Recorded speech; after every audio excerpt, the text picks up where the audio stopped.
Hello everyone. Good morning to one and all. My name is Tom Jose, working as the lead application engineer at Mirabilis Design.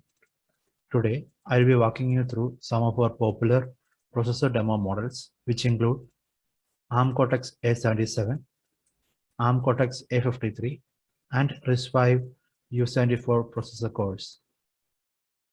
We'll be starting off with the ARM Cortex-A77 demo model. Over here, we have the A77 demo model opened up in Visual Sim Architect. So we can see here that there are two sections to the model that we have implemented. One is the behavioral flow that we can see in the bottom part, and the hardware architecture that we can see in the top part. And at the very top, we have the parameters which are linked to each of these components. So the idea here is that the software sequences or the software flow can be described from the behavioral flow, and the hardware architecture can be defined in the top flow. So if we want to make some changes to the software flow or the software traces, then we only have to make an update in the behavioral flow and not on the hardware architecture. So we can go ahead and run the demo model now.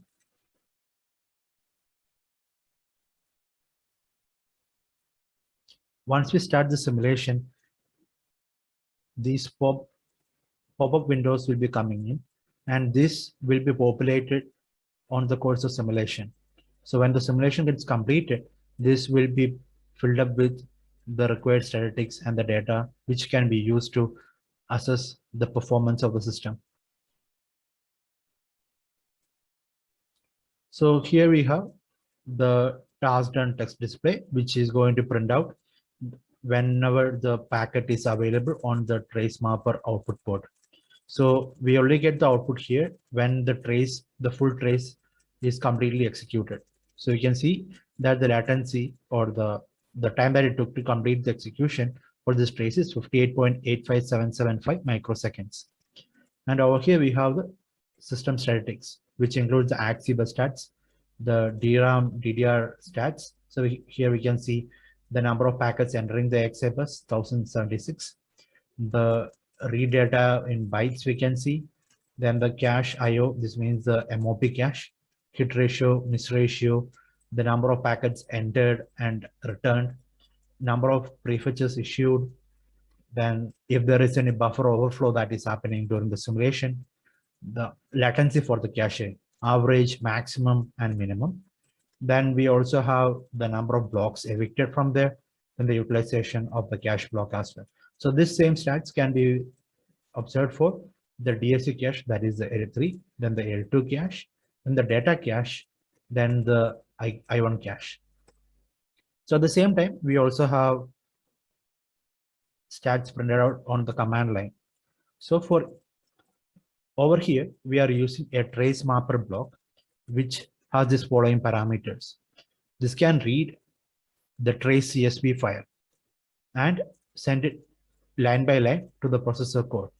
So when each of the line gets completed or completes execution, that will be printed out on this command line. So we can see here what was the latency for executing line number 170. That is around 56 nanoseconds. Then the MIPS for that particular line execution as well. So we get those information along with each line. So at the end of the simulation or at the end of the trace fire, we get the following line printed out. Trace mapper reached end of fire. The trace file execution latency is 58.85775 microseconds. This is the same value that we saw on this text display. The display at time here, 58.85775 microseconds. So the reason why we will be using this command line statements is because we will be using the command line execution for comparing three processor cores. One is the A53, then the A77, and the U74 processor core demo models. So we'll be running them from the command line because it is much easier to run them from the command line rather than from the GUI in case we have multiple test cases that has to be run and compared against with. So for the sake of comparison, what we will do is we are going to use the same trace file on all of the three processor demo models. So here we have the A77 model, then we have the U74 model, then we also have the A53 demo model. We also have another variant of the A77 where we are using NOC instead of the ARM/AXI bus protocol. So in order to run the same traces on each of the in all of the three processor code, what we have done is we have taken a sample C code over here, and then we have compiled it on the corresponding hardware architecture. For example, for A77, we have compiled it on the using the ARM cross compiler and have set the MCPU to be Cortex A77. And for A53, we have set the compiler to be of MCPU of type Cortex A53. For the U74, for the RISC-V, we have used the RISC-V cross compiler, and we have set the MCPU to be the U74. So once we cross compile and obtain those binaries, we run them on Gem5, and then we converted those Gem5 outputs to CSV files of this format. So the CSV file will be having three columns mainly. One will be for the iCache address, then for the instruction, and then the last one will be for the Dcache addresses. So here, the first we can see all the iCache addresses.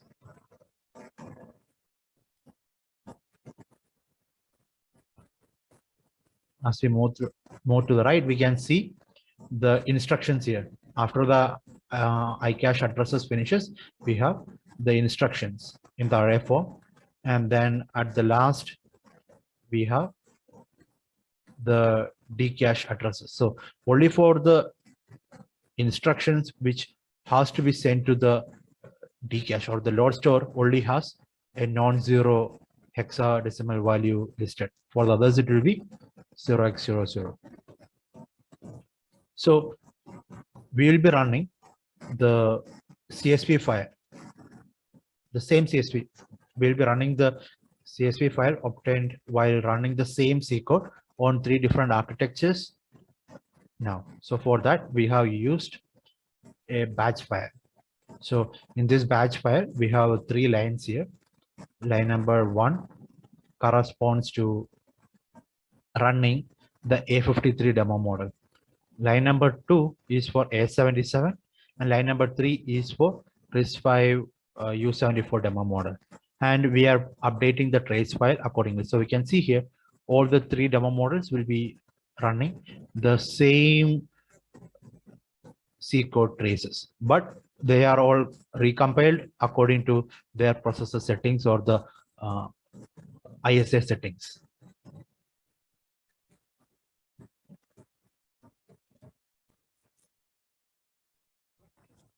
Now that we have the batch file ready, we just have to double click on the batch file, and it will open up the window and start executing them one by one.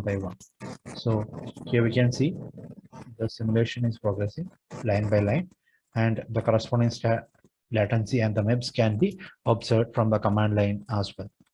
So it will take some time to get all the run completed, and the results of each of the run will be written out to the CSV file here, bmlatency.csv.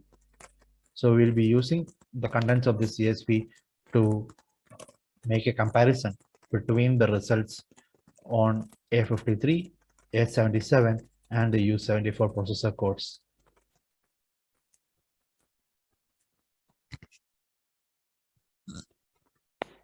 Now the batch mode simulation has been completed and the statistics has been written out to the CSV file.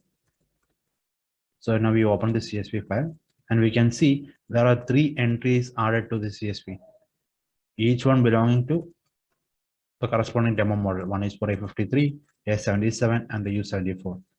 We can see the latency here for three of the runs, and the cache stats. We can see the hit ratio, then number of packets ended, returned, then the prefetch completed, was there any buffer overflow, then the average latency, maximum latency, minimum latency, the read-hit ratio, read Mbps, blocks evicted, the number of blocks write back, the Mbps. Then we also have the utilization of the cache, and so on and so on. Then that was for the iCache. Then for the Dcache, then for the L2 cache, and then for the DSU cache, and for the MOP cache. So since the DSU and MOP was already provided for the A77 demo model, for the other cities and empty column. So with the information here, I have created a PPT which can be used for comparing them easily. So as we see here, we can see for the latency, even though we run the same C code, the number of instructions which we are running through each of the models are different. This is because of the efficiency of the compiler. So when we set for the ARM Cortex A53 and A77, we are using the same this is ARM cross compiler, but the flags which are passed down to while compiling are different between the two. So one, we are setting it with the ISS settings for the A53, and for the other one we are setting it with the ISS settings for the A77. So, and for the RISC-V, we are using the RISC-V cross compiler with the U74 MCPU setting. So you can see here there is a significant difference in the number of instructions observed between the three, and the latency also can be seen different between. So as expected, the A77 performs much better than its counterparts with its settings, default settings. Then we also have the cache statistics compared over here. The MOP cache, since A77 is only having the MOP, its stats is printed out here. Then we have the I1 cache. Since A77 has an MOP cache, most of it is being hit in the MOP itself. We can see the MOP hit ratio is 99.9, so very less number of packets reaches the I1 cache. So that is why that is the reason behind why the I1 cache hit ratio is low compared to the A53 and U74. Then we have the Dcache statistics here, and we can see that there is no overflow in any of these cases, and we can see the hit ratios compared between them, the latency of the cache between them. Then for the L2, we can see the U74 has a better L2 performance compared to the other two with the corresponding settings. Then for the DSU, there is no DSU for the A53 or the U74 model, and it is only provided for the A77. So, and also like now the comparison is done, the user can reconfigure the model for different configurations, meaning the user can come in here, change the processor settings.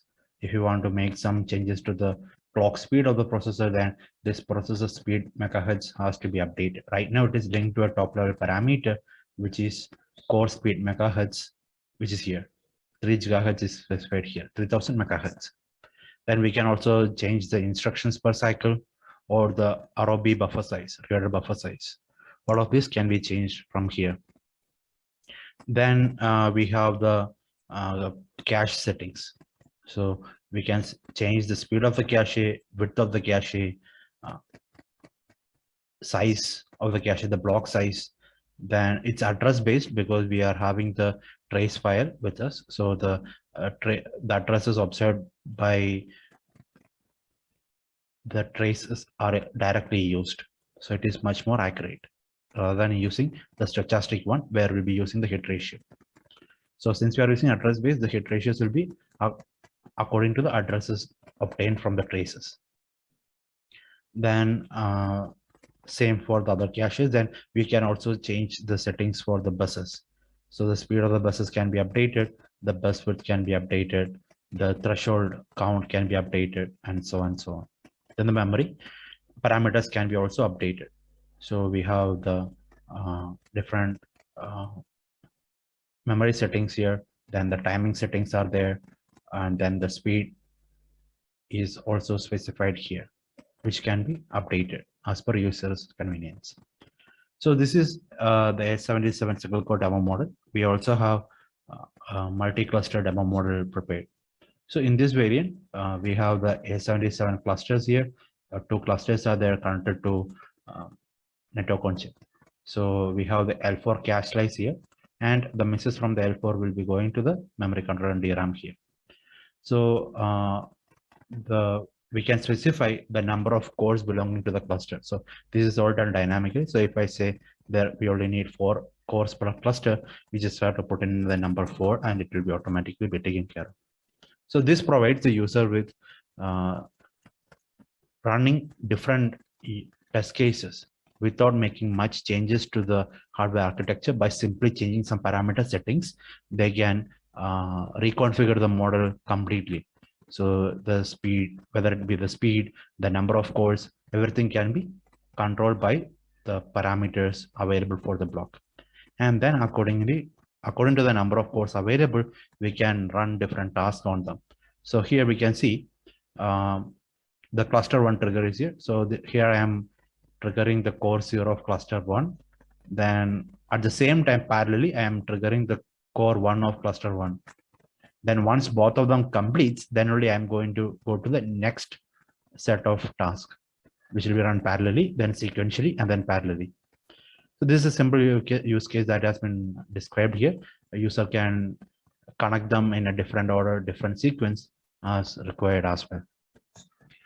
Also, the different analysis that has been done on this S77 model has been recorded as part of a document here, which will be included as part of the tool in the new release. So it includes the screen descriptions and the screenshots for each of the steps. For example, if I wanted to create a new trace file, what were the steps taken by to get that CSV file. So we have the C code here. Then we are using this command to cross compile it. Then we get this binary generated, and then we are running it on Gem5. The Gem5 generates this output, which contains these contents. We can see the instructions are there, the addresses are there. Then for the memory accesses, the data address is also provided here. And then we use a Python code to convert it into our CSV format. So we get this dptds77_2k.csv after providing this Gem5 output as input to a Python code, which will be also included as part of the tool patch. So we get the CSV file here. Then we just have to link that to the trace mapper, and we'll be all done with that. So for each of the runs, what was the latency observed, the statistics, all of it can be observed here. So similarly, in this document, we also show some of the test cases where the processor configuration has been updated. Then we will have cache configurations updated. Then Axibus parameters updated. Then the DRAM parameters updated. And then we also have the runs when we replaced the ARM by Xi with a NOC block, network on chip. So all of those results are recorded in this document. So if you come across any trouble, or if you want to have some follow-up session on the same, please feel free to contact Mirabilis Design. So you can send out an email to this ID, info@design.com.